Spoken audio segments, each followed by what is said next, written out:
Karena Allah SWT menyatakan bahwa ketika bencana datang, musibah datang, itu tidak hanya menimpa kepada orang-orang yang berbuat maksiat saja, tidak.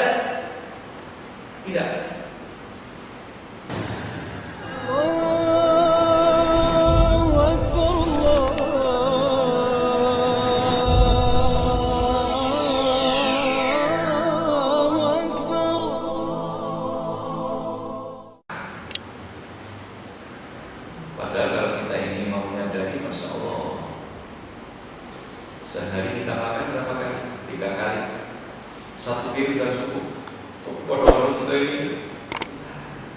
Sehingga ada satu ungkapan bahwa keserakahan manusia, ketamaan manusia itu melebihi ketamaan binatang yang namanya serigala. Serigala itu tamak dibanding dengan macan, ya, yang singa beda, dan semut beda, dengan sapi beda. Macan itu kalau menerkam mangsa itu tidak mungkin akan dimakan hidup-hidup, tapi diterkam dulu, nanti setelah mati dimakan, setelah itu cukup, selesai. Tapi kalau yang namanya serigala, ada satu kambing rebutan dengan temannya, bahkan masih hidup langsung dimakan. Tapi manusia tidak hanya seperti itu. Ada manusia para serakahnya, semua ingin dimiliki. Sampai saya ini gojekan ini sendiri. Kita ini punya mulut hanya berapa senti? Bisa 5-7 senti paling. Perut kita sekian ini.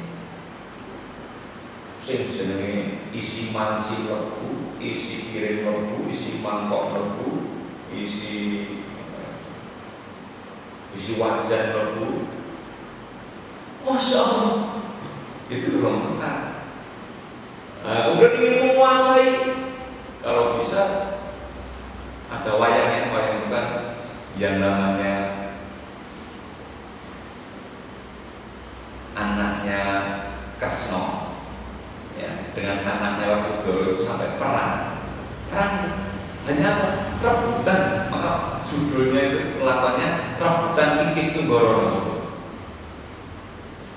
Maka tidak heran kalau di kampung-kampung itu wong perkara lin, ya, antara batas sawah satu dan yang lain itu sampai perang itu bisa terjadi. Karena apa? Karena keserakahan. Ini maka semua harus kita kembalikan kepada peringatan Allah Subhanahu wa Ta'ala.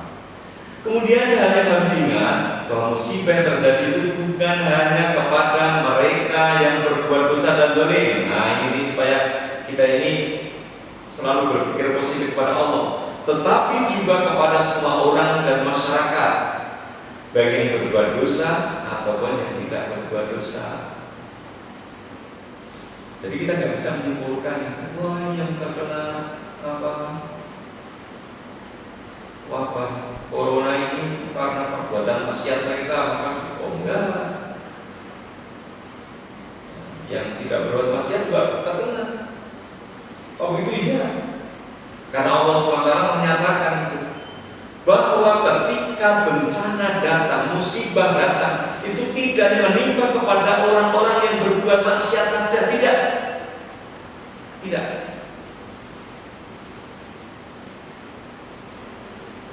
Maka jangan kemudian orang-orang yang rajin ke masjid, rajin baca Quran, rajin surat malam, rajin puasa, saya mesti gak akan terkena kalau ada bencana seperti ini, enggak akan. Oh jangan. Ya, karena Allah menyatakan wattaqu fitnatan la tusibanna alladziina dzalamu minkum khassah. Ini wa'lamu anna Allaha syadidul iqab.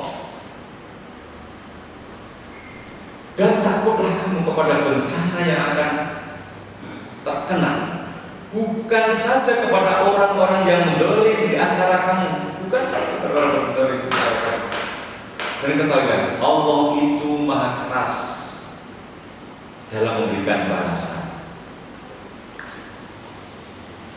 Jadi kalau ada bencana dan musibah itu menimpa kepada siapapun terjadi. Jika ini wong sing seperti ibadah enggak seperti itu.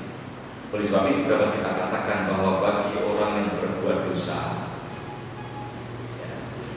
kita ini orang yang beragama berbuat dosa, maka musibah itu merupakan peringatan Allah supaya kita ini kembali kepada jalan Allah. Sedangkan bagi orang yang tidak berbuat dosa, maka bencana itu merupakan penghapus dosa dan peluang pahala. Maka akhirnya kalau kita melihat secara positif, berbuat dosa biar kita kembali.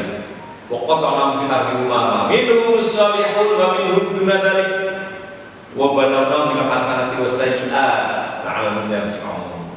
Biar kembali. Yang tidak berbuat dosa.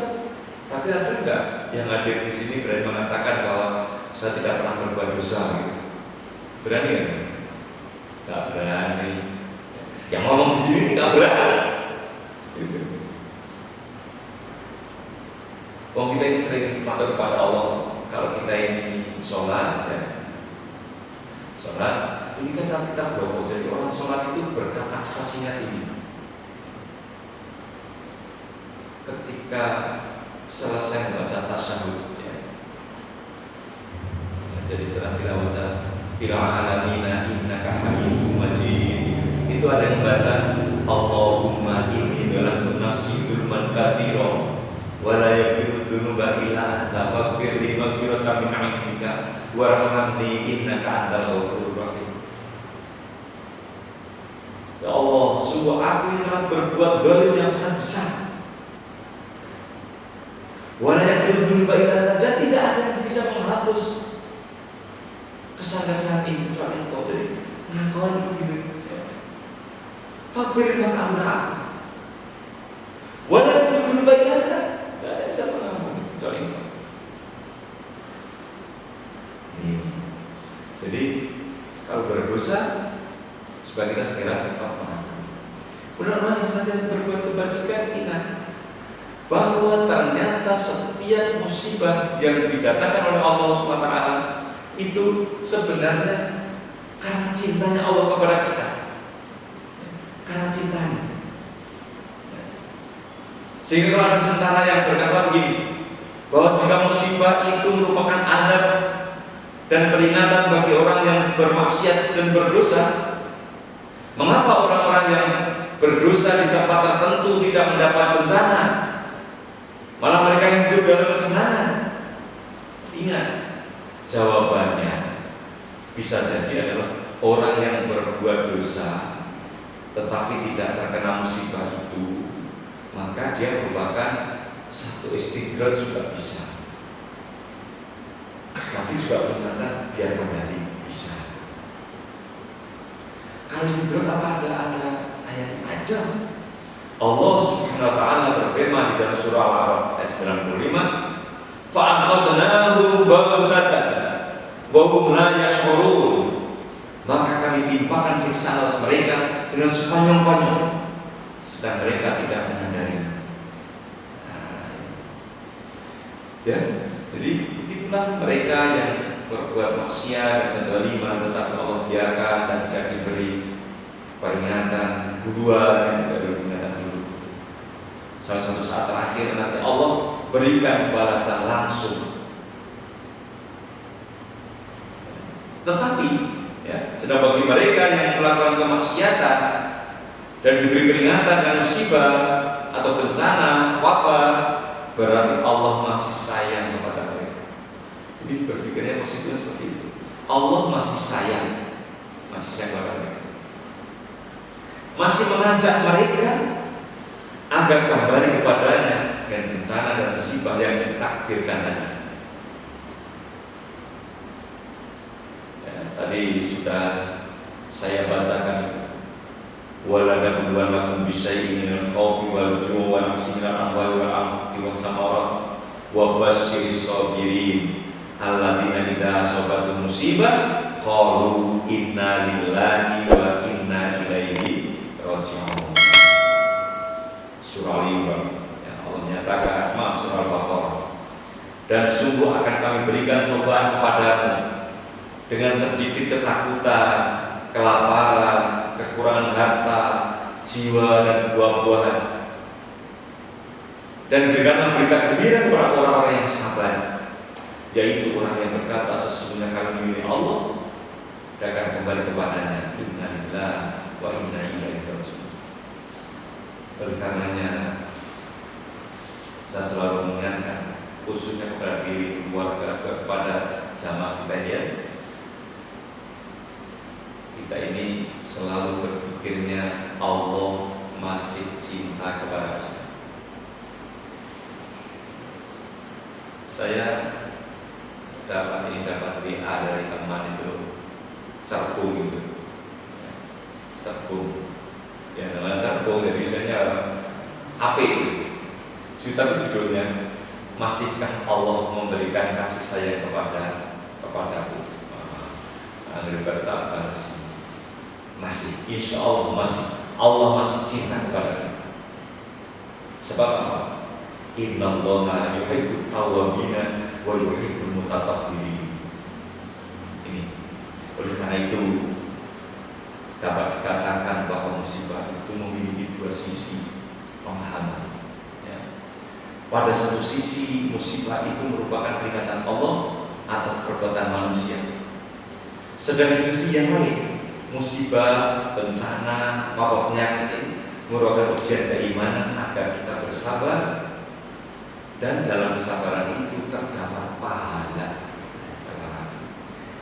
Ada pahala dan kebaikan bagi manusia. Allah menyatakan wa nabluwakum bisyarri wal khairi fitnah. Wa nabluwakum bisyarri wal khairi fitnah. Wa ilaina turja'un. Kami akan menguji kamu dengan keburukan dan kebaikan sebagai cobaan yang sebenar-benarnya, dan hanya kepada kami kamu kembali. Jadi kita ini cuma soal kembali kepada Allah. Jadi kita berbuat maksiat, mohon ampun kita supaya kembali disayang oleh Allah. Ini nanti bisa dilihat di surah Al-Anbiya ayat yang ke-35. Kemudian dalam hadis yang disampaikan oleh sahabat Abu Sa'id Al-Khudri, kalau kita mempelajari hadis ya, Abu Sa'id Al-Khudri ini orang yang sangat-sangat taat. Dalam kisahnya suatu ketika Abu Sa'id Al-Khudri itu pernah mapan tidur, ya, mapan tidur itu menggelibak di pekan dan turun-turun. Kita sekarang kalau tidak bisa cepat tidur apa ya? Biasanya insomnia. Dulu nggak ada istilah seperti itu, terus mapan tidur gelibak-gelibak itu, terus bangun mengatakan kepada Allah, ya Allah, sungguh aku merasakan bahwa siksa neraka sangat mengerikan sehingga aku tidak bisa tidur. Nah, kemudian beliau langsung ambil air wudhu, kemudian sholat malam sampai pagi. Kalau kita kira-kira gimana? Pernah besok dulu kira-kira gimana? Apa kira-kira? Yang waroge mangan sing akeh terus dadi nang ngantuk. Bisa berubah. Kita ini kan nek ora yang satu turu berpanganan kita nek ora kita ngantuk. Ini pengen turu ngombe kopi nanti sing gawe suwe banget. Jadi karena tadi kan turu. Jadi apa saya lakukan? Ini dia berkata bahwa qala rajulun li Rasulillah sallallahu alaihi wasallam, ara'aita hadhil amrad allati tusibuna mana nabiyya? Qala kafaratun. Qala bi wa in qala Qala wa in syaukatan fama fawqaha. Jadi ada seorang bertanya gitu. Seorang laki berkata kepada Rasulullah, "Wahai Rasulullah sallallahu alaihi wasallam, bagaimana pendapat engkau tentang penyakit-penyakit yang menjangkiti kami ini?" Jadi kalau kami ini ada penyakitnya, gimana itu Rasul? Apa yang didapatkan? Kira-kira apa? Ini saya sakit, kira-kira apa yang kita dapatkan? Kemudian dia menjawab, sebagai penebus dosa. Masya Allah. Jadi kalau kita ini sakit, berarti Allah menebus dosa saya. Jadi sakit itu menebus dosa. Kemudian yang berkata, meskipun sedikit, ya, meskipun sedikit,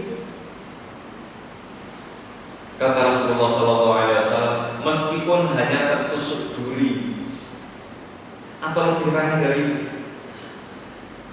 Jadi ini misalnya kata, insya Allah menebus dosa. Terus melakukan kesandung menebus dosa. Jadi semua musibah yang menimpa kepada kita, kalau kita selalu berpikir positif kepada Allah, itu penebus dosa. Kemudian di dalam hadis yang lain disebutkan bahwa Rasulullah SAW bersabda, "Ma asabal muslima min syaukatin, fama fawqaha fahuwa lahu kafaratun." Nabi SAW pernah menuturkan, tidaklah seorang muslim yang terkena duri atau lebih dari itu kecuali baginya menjadi penebus dosa.